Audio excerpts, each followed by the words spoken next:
During the day of April 14, Booth arrived at Ford's Theater around noon to retrieve his mail, and he overheard that the President and General Grant were planned to attend the theater that night.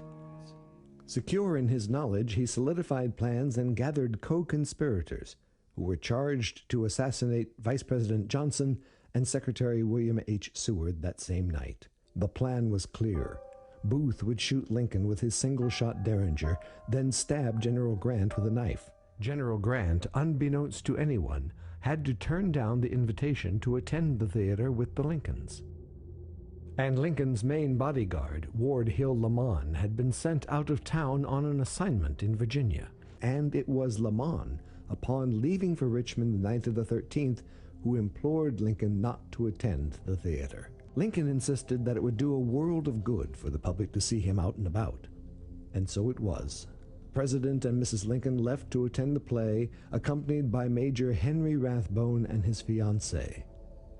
As they entered, the play stopped, and the presidential party took their seats in the state box to a standing ovation. Around 9 p.m., John Wilkes Booth arrived at the stage door of the Ford's Theater, where he handed the reins of his horse over to a stagehand. Being an actor, Booth was well known at the Ford's Theater, and no one questioned him being there. He entered a narrow hallway behind Lincoln's box and the theater's balcony.